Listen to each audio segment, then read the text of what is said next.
Hey everybody! Sorry for those of you that didn't get the memo last week that I was going to review both episodes in one video, but it's done now and you can quit asking me where the blessed beer is. So, let's recap, shall we? How good was Series 12 actually? Christ no, we're not made of money. Yes!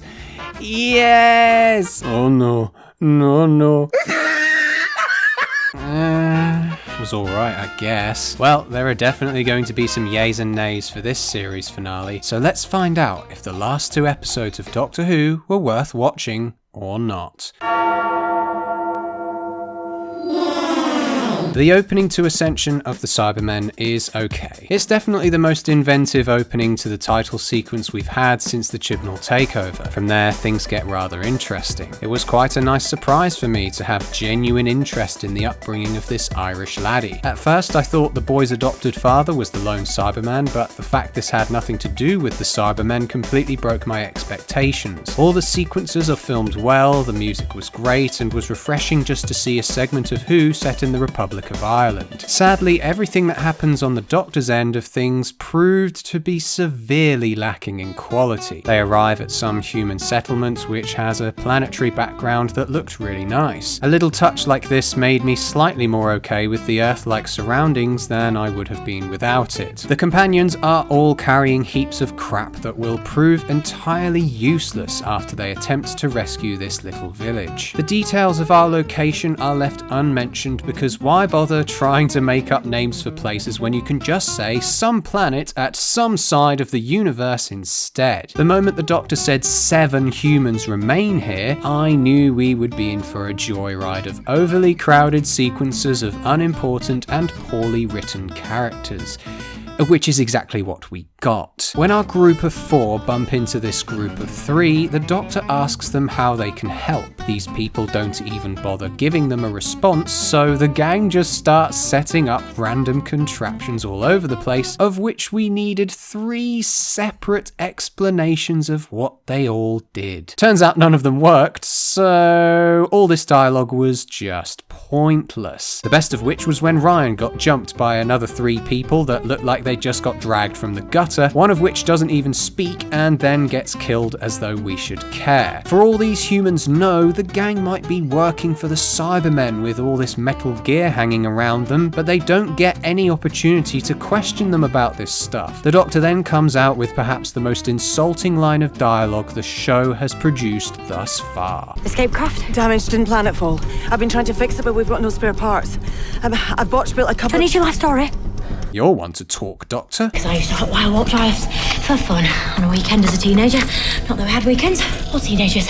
Basically, I used to do this a lot and people got mad. Don't need your life story. For somebody that was concerned enough to save the remaining 7 humans, she doesn't exactly appear to care for them that much. We're off to a great start on this end of things, aren't we? Can't we just go back to Brendan's backstory already? Nope, the cyber drones are here. I'm not even kidding, I laughed when I saw these things for the first time. When it came to designing the newest and coolest forms of Cybermen, this was the design they chose. Thank God they only show up once. I guess all their budget went into crafting a couple of good CGI shots, leaving them with, not a lot else. Just like earlier with each member of the fam explaining how those pointless machines work, they each, in turn, state to the Doctor that the plan didn't work. It's little bits of dialogue like this that are so inherently obvious to both the characters and the audience. It just doesn't seem natural at all. No time to worry about that. The Cybermen are here to finish the job. They accidentally got a good shot in here and then the spiral of stupidity started again. The Doctor stands defiant against the Cybermen and then runs away in a similar fashion as her first encounter with the lone Cyberman in the previous episode. How the hell does anybody still have any faith in the Doctor at all at this point? Then at the ship, Graham and Yaz catch up with the life story woman named Ravio.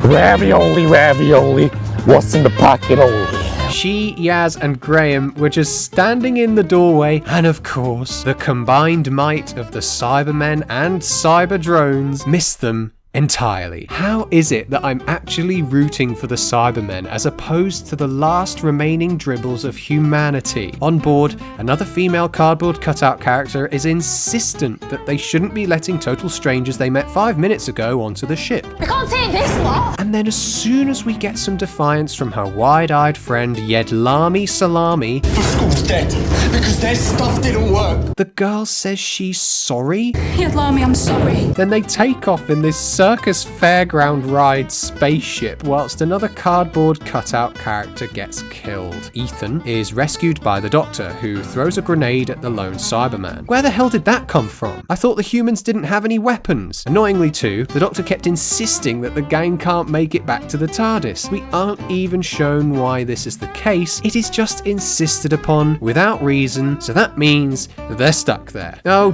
dear, Doctor. Did you unnecessarily make your companions lug heavy cargo from a long distance again, just like in Praxeus? Hey, wait, hold on. What is this I've written here? I seriously wish this Brendan backstory has some payoff. Oh, Harry from last week, just you wait. Just you wait. The editing made the Irish segments feel quite out of place, but I still enjoyed them when they came about. I think it would have been better if all the Brendan backstory was shown first, then we got thrown all the action sequences from the far future. I suggest this, and it'll fall on deaf ears, I know, because they honestly don't take up that much screen time, and wedging them in here and there makes the episode feel more disjointed than it needs to be. The only other problem is these cliff falling shots. They don't connect together with what causes the fall very well at all, and the same thing happens in the Timeless Children too. Now in space, both ships are en route to a safety zone beyond the reach of the Cybermen. The Doctor and the lone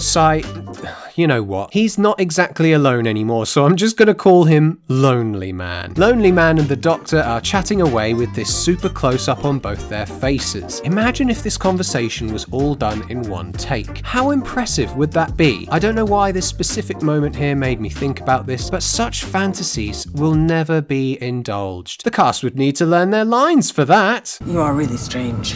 Excuse me, I'm the most normal bloke you're ever going to meet. Meanwhile, on the Carousel of Chaos, they're en route to a place called Ko Shamus. Wait, sorry. That's the name of this elderly bloke that's living on yet another unnamed planet. Some bickering and end-of-life speeches take place here, but it's all just waffle. The characters find themselves in the middle of the remains of a battlefield. It was great that the opening sequence found its purpose here, and strangely I found it a little enjoyable too that Yaz and Graham were taking the situation into their own hands. Watching the ship flip around and transform from a carousel to a gravitron, slotting into the cyber spaceship like something out of a cartoon was an exciting moment for me. I've got to say though, the cyber experts among this group of refugees killed my engagement with the story. First we had that kid. Who are you calling kid? Saying that his dad taught him how to disable and destroy cyber ships when he was 4, and now this Giovanni Yedlami bloke is able to identify a cyber control deck just cause. It feels more to me like the fam just needed tour guides to get them from point A to point B, hassle-free as usual. Unfortunately, this seems like a strange strategy because Graham then goes with this ravioli woman and you get dialogue like this. Butcher's hook. Look. I like strange. Huh? Level 139. It's always been my favourite level. Stop! Just show us the Cybermen in storage and have done. Speaking of which, most of the scenes involving Lonely Man in this episode are ball-tickling at best. Let's spellbind the audience with these lovely smooth transitions and have Lonely Man explain it all in the following episode. Back on the Doctor's end of things, her ship arrives on another extremely Earth-like planet where Barristan Selmy shows up to greet them. I was starting to think this story was taking a slight utopia turn considering humanity had fled to prevent their extinction. It had even more whiffs of utopia when the Master stepped through the portal to say, nope, there's no utopia for the remains of humanity, I killed them all along with Gallifrey. Even knowing what happened, it wasn't exactly hard to guess this outcome, was it? What strokes of the imagination and originality this show is able to produce in 2020. So, did it suck? Yep. This episode is much worse, knowing how all the loose ends are pretty much left unresolved. I like the segments in Ireland the most just because they were the least irritating, and there are a few cool moments in space too. Apart from that, the continual teasing and wait and see moments just spoil the most of it. There's no mystery, dull characters, jaunty editing, and an ending that made me want to die. I give Ascension of the Cybermen a 3 out of 10. Take her away, Ian. Yeah, take it away, Ernie. It's going to be a bumpy ride.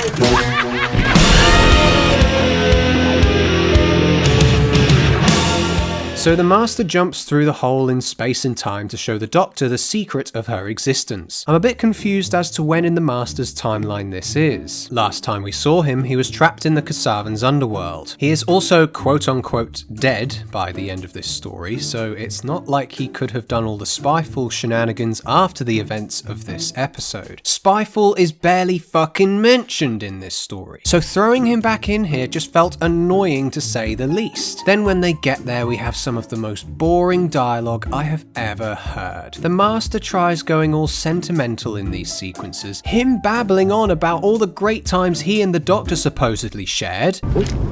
Excuse me. Check my notifications.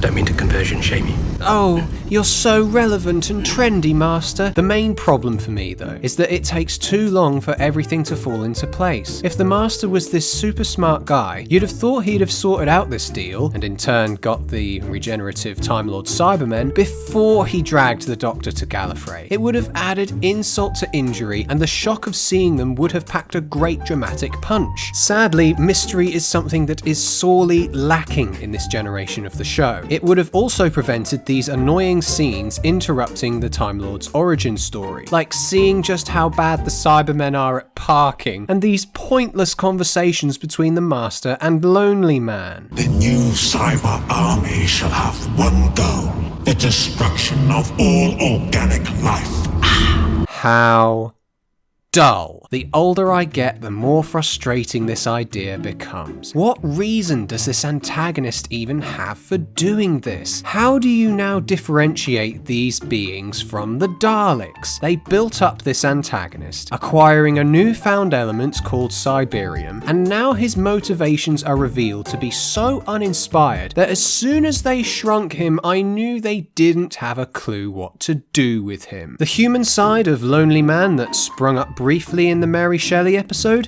where the hell did that go? You could have made some great drama from that. Maybe even have Lonely Man doubt his purpose once he finds out what the Cyberium wanted from him. Nah, best to just sweep him under the rug and forget he ever happened. Don't forget to buy your Lone Cyberman figure from your local retailer. Ka-ching! Brian got lumped with Sebastian and Ethan, where they basically just do what the Doctor set out to do in the previous episode. Give the kids some weapons and devices they don't need any real skill to use and just see what happens. I wasn't too annoyed with the outcome though. They did set up Brian's dunking skills in Spyfall after all. I'm not sure it sets a good precedent though by suggesting that violence is the only way to end the Cybermen, especially by having a device that wipes out all of life. Even old Ian McKellany seemed positively thrilled by the action sequence he was given. They fell for the old biotype decoy human signal trick.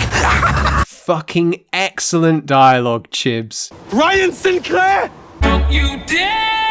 Back on the cyber ship, one of the cardboard cutouts gets killed and the other characters conveniently escape through a hole in the wall. Barmy Tsunami started kicking up a fuss, which was really funny. Don't tell me what I can't do. Don't tell me what I can't do! And they decide to hide in cyber armor to get off the ship. They're full of human remains. Well, I don't need it spelling out. They do kind of write themselves out of this problem when the Lonely Man says they're all automated now, but I really wanted to see them disposing of the human remains, be it the humans or the Cybermen in the previous episode. Instead of a grisly, potentially dramatic or even comedic moment, however, we get this soppy scene with Graham and Yaz about her being so great. And I'm serious when I ask this. What exactly has she done to deserve this showering of compliments? Acting like the Doctor isn't really gonna cut it for me. And apart from that, I can't really see what would warrant a comment like this. I think you're such an impressive young woman. It looked like Graham was trying to hit on her. A great big love triangle with Graham fancying Yaz, Yaz fancying the Doctor fancying Ryan, and Ryan fancying...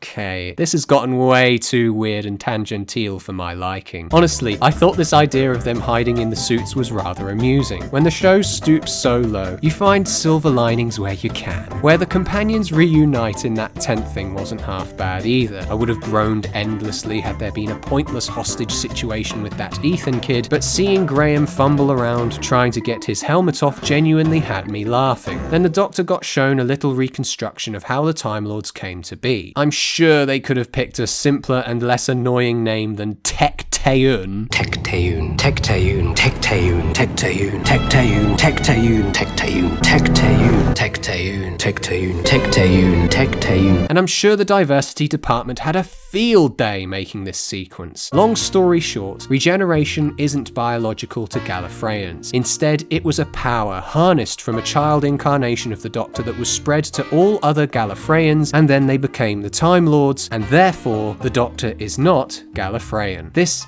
in concept, I am fine with. It altered my perceptions of these beings, and it opens a box of possibilities for the show to play around with. Say this dimension or whatever is found and we find beings even superior to the Time Lords on the other side. They could start dealing with gods and demons and beings of immense power, but I somewhat doubt that will ever happen. Creative as the possibilities may be, the show in its current state wouldn't be able to have the financial backing for such ideas. Not to mention how generous I'm assuming the writing would be too. They tried the whole gods thing in Can You Hear Me, and how much of a letdown was that episode? More importantly, how many head writers does the show have to go through before the record is set straight? I'm still confused how they can say things like, but he would restrict the regenerative process to a maximum of 12 times. And yet they broke that rule in the time of the Doctor. If the Doctor is now also the timeless child, that means she's going to have exhausted her regenerations before, right? Even before the first incarnation. Ugh, what a headache. Ruth barely fitted into this revelation either. I was practically begging for her return, but appears in front of the Doc just to say, well, I haven't got a clue, love. I'm sure you'll think of something. I'm so tired. Don't you think she looks tired? And what the hell happened to the Brendan backstory? They vaguely state something about the division and interfering with time, but were they implying that Brendan was the Doctor? Oh, sorry, the Matrix deleted the rest of that story. Fuck right off. The only decent element of the Ascension of the Cybermen got deleted, harder than that girl did at the beginning of the episode. Then the Doctor gets out of her predicament by blowing the Matrix's mind.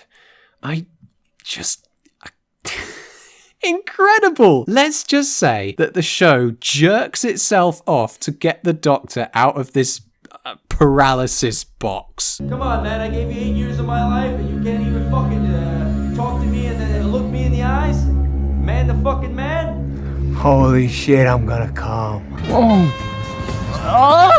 It feels like the show is having another attempt to justify its never-ending existence, glorifying itself instead of exploring these gaping wide open doorways. This annoyance struck a thought in me. If the Time Lords lived for so long, did overpopulation ever become an issue? This revolutionary discovery of regeneration should have had more profound effects than the Time Lords came to be, but like I say, nothing like this is explored and probably never will be. The rest, as they say, is history. Remember I was complaining about the Cybermen interruptions? Yeah, well, that is pretty much what happens from there. The Master has resurrected all the Time Lords and popped them in cyber armor. Sure, they look great. But as I said, imagine if all this had been pre-planned. Imagine the possibilities of these invincible creatures. A war against the Daleks would be insane and awesome. But they literally become background furnishings after that demonstration of their regenerative abilities. Everybody comes back together, and even the Doctor acknowledges how little character development these nobodies received in the story.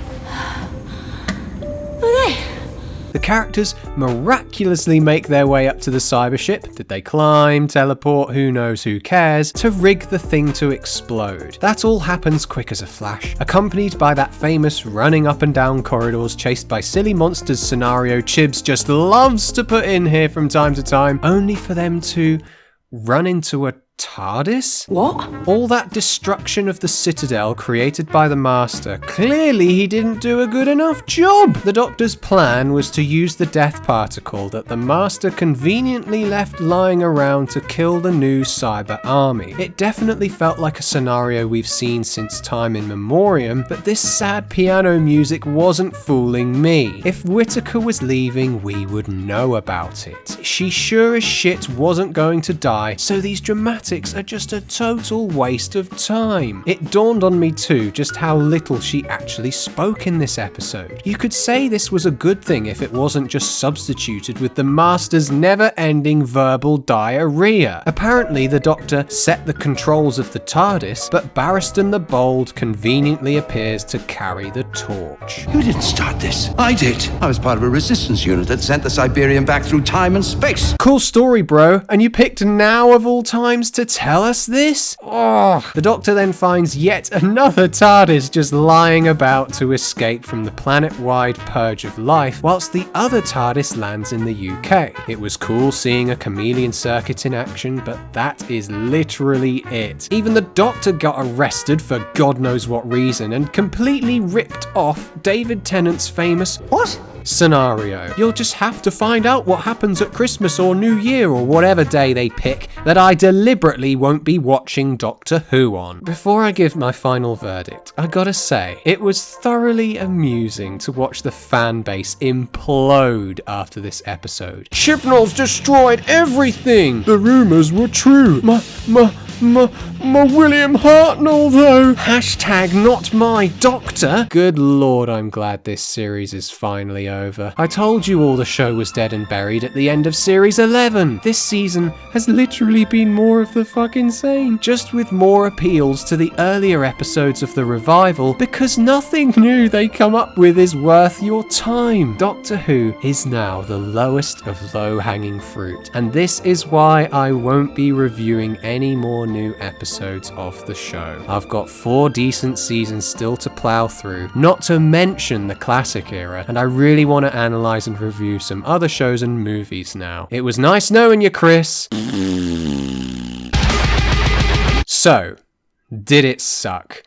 There I was thinking, it wasn't that bad of a finale, but it really was bad. I'd say it's only slightly better than Ranscore, maybe because it opens more doors than it closes, and it has 1 or 2 fun moments in there too. Truly though, this is a poorly paced and awful episode. How it can lick the boots of the Davies and Moffat eras whilst taking a massive dump on them at the same time is astounding. The Master needed to jog right on, the lone Cyberman got completely trampled on by shitty writing, and just the sheer wasted opportunities bury this episode under the weight of its ludicrousness. I'm not sure if there are constraints on the show to make it as cheap as possible, but it really feels like it. With an overly convenient wrap-up, forgettable characters, a reveal that dragged on for so long and got needlessly complicated, with so much still left unexplained, there's absolutely no reason to watch this episode ever again. There's no reason either to believe that things will get better, because they won't. I give The Timeless Children a 2 out of 10. Thank you so much for taking the time to watch this video through to the end. We're about 10 patrons away from a Rise of the Cybermen Age of Steel mega review if you fancy supporting the channel and getting some exclusive content. What did you think of this finale? Leave a comment below or join us on the Discord server where we'll continue this discussion.